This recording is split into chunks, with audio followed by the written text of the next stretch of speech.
여호수아 2장 16절에서 23절입니다. 그 뒤에 주님께서는 사사들을 일으키셔서 그들을 약탈자의 손에서 구하여 주셨다. 그러나 그들은 사사들의 말도 듣지 않고 오히려 음란하게 다른 신들을 섬기며 경배하였다. 그들은 자기 조상이 주님의 명령에 순종하며 걸어온 길에서 빠르게 떠나갔다.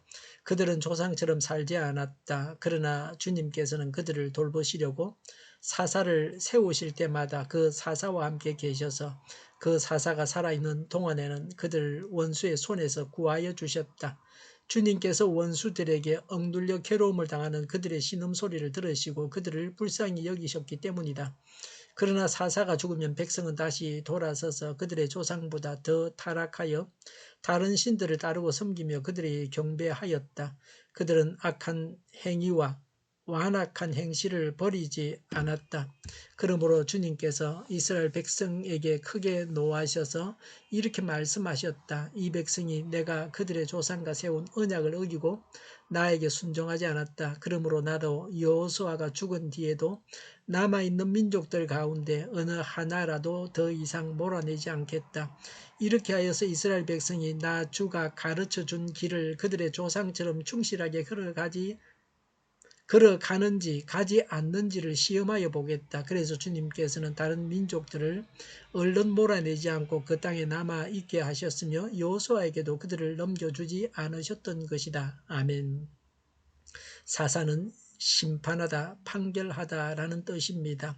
사사는 백성 사이의 분쟁을 해결해주는 재판관이요, 적의 압제와 침입에서 보호하는 군사적 지도자요, 사법행정의 실제적 책임자였습니다.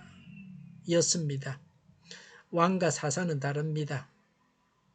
왕은 세습됩니다. 그러나 사사는 그렇지 않습니다. 사사는 하나님께서 필요한 때에 세우는 사람입니다. 하나님의 구원 방법에 대해서 말씀합니다. 16절에 하나님은 사사를 일으키셔서 약탈자의 손에서 구해 주셨습니다. 18절에 하나님은 그들을 불쌍히 여기셔서 사사를 세워 사사가 살아있는 동안 구해 주셨습니다. 사사는 하나님께서 자기 백성을 구원하시는 도구였습니다. 지금도 전도하는 사람을 세우셔서 죄의 종된 사람들을 죄에서 구원하십니다. 양육하는 사람을 통해서 믿음을 자라게 하고 성숙한 신앙인이 되게 하십니다. 먼저 믿은 사람들의 믿음과 생활의 모범을 보고서 새신자가 본받고 배우게 하십니다. 이스라엘의 신앙은 어떠했습니까? 17절에 그러나 그들은 사사들의 말도 듣지 않고 음란하게 우상 숭배했습니다. 그들을 구원해준 사사들의 말도 듣지 않았습니다. 계속해서 우상 숭배했습니다. 우상에게 매료되어 하나님을 버렸습니다. 지도자의 말을 듣지 않는 것이 문제입니다. 17절에 그들은 자기 조상이 주님의 명령에 순종한 길에서 빠르게 떠났습니다. 그들은 초상처럼 살지 않았습니다. 여호수아 시대처럼 하지 않았습니다. 대를 이어서 계속해서 잘 믿어야 합니다. 그러기 위해서는 자녀들의 신앙을 잘 돌봐야 합니다. 자녀를 신앙으로 잘 지도해야 합니다. 빠르게 떠났습니다. 빨리 바른 길에서 떠났습니다. 예배당 문을 나서면서 말씀은 어디론가 사라져버리고 담배 하나 꼬나 물고 술집으로 가서 한잔하고 치고받고 싸우고 거짓말하고 포근합니다. 언제 은혜를 받았는지 알 수가 없습니다. 예수님을 마음과 삶의 중심에 모셔서 주인 자리에 예수님을 모시자마자 빠르게 예수님을 종자리로 내쫓는 것입니다. 성령 충만했던 것과 동시에 죄를 짓습니다. 19절에 사사가 죽고 나면 더 타락해서 우상 숭배하고 악행을 저질렀습니다. 사사의 말도 잘 듣지 않지만 사사가 죽고 나면 더 죄악에 빠집니다. 하나님은 어떻게 하셨습니까? 20절에 크게 진노하셨다고 했습니다. 하나님의 백성들의 죄와 불순종으로 인해서 하나님께서 진노하십니다.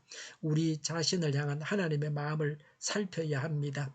이 나라로 인해서 하나님께서 진노하시지 않으시는가를 살펴야 합니다. 20절에 이 백성이 조상과 맺은 언약을 어기고 하나님께 순종하지 않았다고 하셨습니다. 하나님과 맺은 약속을 어기고 하나님께 불순종했다고 하셨습니다. 21절에 그래서 하나님도 남아있는 민족을 하나도 몰아내지 않았다고 하셨습니다. 22절에 그들이 하나님께 가르쳐 주신 길을 충실하게 걸어가는지 시험하여 보겠다. 23절에 그래서 하나님은 그 땅에 이방 민족을 남겨두신 것입니다. 여호수아에게도 그들을 넘겨주지 않으셨습니다. 여호수아 때에 다 몰아내지 못하게 한 적들을 말합니다. 사사기 3장 3절에 그 적들이 나옵니다. 이스라엘이 여호수아 사후에 몰아내야 했던 적이 아니고 하나님께서 남겨두신 적입니다. 이 적들은 이스라엘을 시험하기 위해서 남겨두신 것들입니다. 원주민들은 다 몰아내는 것이 하나님의 뜻입니다. 그러나 이스라엘 백성들이 믿음으로 순종하지 않았고 그래서 원주민들이 그 땅에 남아 있었습니다. 그리고 이스라엘이 불순종함으로 하나님은 그 원주민들을 사용하셔서 자기 백성들을 징계하셨습니다. 하나님의 방법은 이러합니다. 하나님은 우리를 시험하십니다. 이것은 죄로 유혹하신다는 뜻이 아닙니다. 우리가 하나님을 제대로 믿는지 알아보시려고 고통을 주시기도 하고 어려움을 주시기도 하고 문제가 생기게도 하십니다. 하나님의 시험에서 승리해야 합니다. 하나님께 순종하고 하나님을 믿고 행하면 행복한 삶을 살 수 있습니다. 믿음과 순종으로 최선의 삶을 살 수 있습니다. 하나님은 약속을 지키셔서 복을 주시는데 사람은 하나님을 버리고 범죄합니다. 우상을 섬깁니다. 하나님은 진노하시고 그래서 죄인은 고통을 당합니다.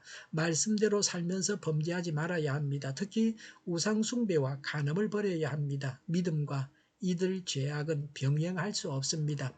죄를 버리고 순종과 믿음을 선택해야 합니다. 개인과 우리나라와 한국 교회가 범죄하지 않게 하여 주시옵소서. 그래서 하나님께서 주시는 복과 보호를 받아서 번성하게 하여 주시옵소서. 오늘보다는 내일이 더 낫게 하여 주시옵소서. 교회가 분열되지 않고 하나가 되게 하여 주시옵소서. 모든 언론이 제 역할을 다하게 하여 주시옵소서. 정의가 강물처럼 흘러가게 하여 주시옵소서. 코로나19가 물러가고 백신과 치료제가 나오고 갇힌 생활이 끝나게 하여 주시옵소서. 우리 동일교회가 만군은집하게 하여 주시옵소서. 예수 이름으로 명하노니 모든 병만은 물러가고 몸의 모든 부분들은 온전하게 될지어다. 신유의 기적을 베푸셔서 지금도 저희의 질병을 고쳐 주시옵소서. 코로나19로 신음하는 모든 자들을 고치시고 온전케 하여 주시옵소서. 저희와 교회와 이 나라의 민족을 불쌍히 여겨 주시옵소서. 늘 맑은 공기를 마실 수 있게 하여 주시옵소서. 하나님께서 기뻐하시는 나라가 되게 하여 주시옵소서. 오늘도 하나님 안에서 차고 넘치는 삶, 복된 삶을 살게 하여 주시옵소서. 감사와 찬양을 주님께 돌려드리며 예수님의 이름으로 기도하옵나이다. 아멘.